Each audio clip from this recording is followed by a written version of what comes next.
मध्ये भारतीय महिलांच्या चमूने वर्ल्ड कप जिंकून जी दैदिप्यमान कामगिरी केलेली आहे त्याबद्दल मंत्रिमंडळाने अभिनंदनाचा प्रस्ताव पारित केलेला आहे।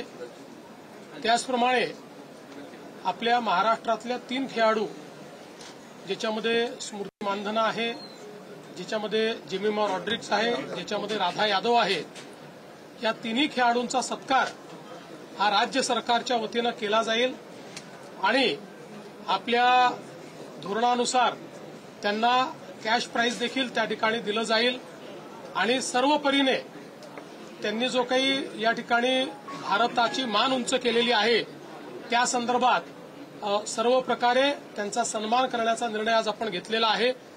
त्याचप्रमाणे पुढच्या काळामध्ये जेव्हा शक्य असेल त्यावेळी ही टीम संपूर्ण टीम ज्यावेळेस मुंबईमध्ये असेल त्यास त्या टीमचाही सत्कार आम्ही निश्चितपणे करणार आहोत।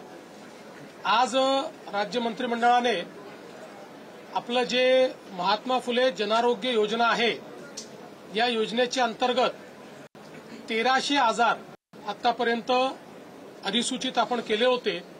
आज जवळपास त्याच्यामध्ये वाढ करून 2399 म्हणजे 2400 आजारांकरता आपण त्या ठिकाणी या योजनेच्या अंतर्गत मान्यता दिलेली आहे।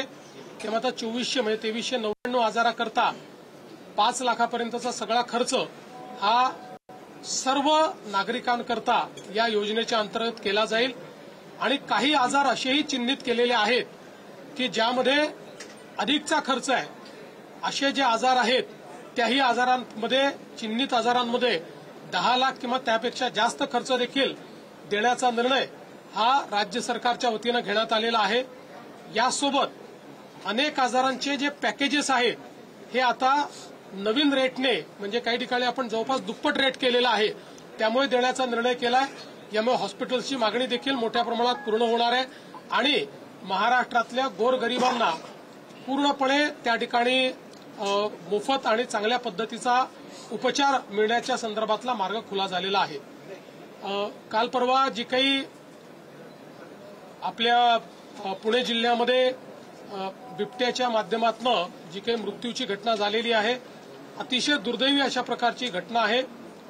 एकीकडे काही भागांमध्ये वाघाच्या माध्यमातून आणि विशेषतः या भागामध्ये तर बिबट्याच्या माध्यमातून खूप मोठ्या प्रमाणात अशा प्रकारच्या घटना घडतायत। मुळात एक अंदाज असा आहे की जवळपास 1300 बिबट त्या ठिकाणी आता पूर्ण म्हणजे पुणे जिल्हा असेल, लगतचा नगर जिल्हा असेल, या सगळ्या भागांमध्ये आज त्यांचं विचरण चाललेलं आहे आणि म्हणून या ठिकाणी आता आम्ही केंद्र सरकारशी चर्चा करतो आहोत। आता माझं प्राथमिक बोलणं आलं आणि मी आता परत केंद्रीय वनमंत्री महोदयांची चर्चा करतो आहे। या संदर्भात वळसे पाटील साहेब देखील माझ्याकडे आले होते। वळसे पाटील साहेबांनी देखील त्या ठिकाणी अतिशय गंभीरतेनं हा सगळा मुद्दा मांडलेला आहे आणि आम्ही केंद्र सरकारला विनंती करणार आहोत की एकीकडे हे बिबटे जे आहेत हे काही प्रमाणात पकडून आणि ज्या ठिकाणी रेस्क्यू सेंटर्स आहेत त्या ठिकाणी ते देण्याची आम्हाला त्यांनी परवानगी द्यावी आणि त्यासोबत मोठ्या प्रमाणात स्टरलायझेशनचा प्रोग्राम हा देखील जे काही प्रचलित धोरण आहे त्या धोरणाप्रमाणे केंद्र सरकारची परवानगी घ्यावी लागते तशा प्रकारची परवानगी आम्हाला द्यावी। कारण आता जो काही आपल्याकडे जंगलाचा किंवा बाकी जो एरिया आहे त्याच्या तुलनेत ही संख्या मोठी झालेली आहे आणि म्हणून स्टरलायझेशनचा देखील एक प्रोग्राम आता म्हणे घेण्याच्या संदर्भात आम्हाला त्यांनी परवानगी द्यावी आणि अर्थातच ज्यावेळी एखादा बिबट हा नरभक्षी होतो त्यावेळी आवश्यकता असेल तर त्याला पुट डाऊन करण्याची पण परवानगी दिली जाते। तर अशा सगळ्या परवानग्या त्या ठिकाणी केंद्र सरकारने द्याव्या अशा प्रकारची मागणी करून आम्ही त्यांच्या मदतीने हा जो काही आता एक प्रश्न निर्माण झालेला आहे हाही प्रश्न सोडवण्याचा प्रयत्न आम्ही करणार आहोत। राज्यामध्ये मोठ्या प्रकल्पांचा तुम्ही आढावा घेताय, मात्र काही प्रकल्पांमध्ये जे कंत्राटदार आहेत त्यांच्याकडून आपल्याला कामं वेळेत पूर्ण होताना पाहायला मिळत नाही। अशा कंत्राटदारांवरती काल तुम्ही पाहायला मिळत असं आहे की 21 प्रकल्पाचा काल मी आढावा घेतलाय जे राज्यातले आणि MMR रिजनमधले महत्वाचे प्रकल्प आहेत। या प्रकल्पांमध्ये जी काही आपण नियोजित तारीख दिलेली आहे कम्प्लिशनची त्यापेक्षा जे प्रकल्प आता मागे पडलेले आहेत त्याच्या कंत्राटदारांनी आपण बोलवलं होतं। काही अडचणी कंत्राटदारांनी देखील सांगितल्या, त्या अधिकाऱ्यांना सांगून आपण सोडवायला लावल्या। काही ठिकाणी कंत्राटदारांचं काम स्लो होतं, त्या ठिकाणी त्यांना आपण तंबी दिलेली आहे. कुठल्याही परिस्थितीमध्ये जनरेशनल प्रोजेक्ट्स होऊ नये अशा प्रकारची त्या ठिकाणी मी सांगितले 5-5, 7-7, 10-10 वर्ष प्रोजेक्ट चालतात, हे आम्हाला मान्य नाही.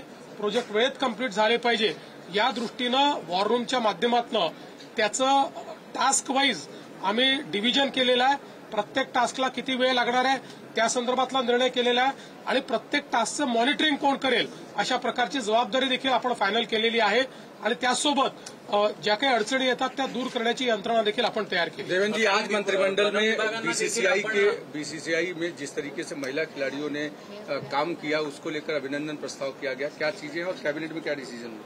देखिए, आईसीसी महिला वर्ल्ड कप में हमारी महिला टीम ने बहुत अच्छी वहां पर प्रदर्शन करते हुए और पहली बार विमेन्स आईसीसी वर्ल्ड कप को जीता है और 25 साल तक 3 ही देश इस पर कब्जा जमाए हुए थे.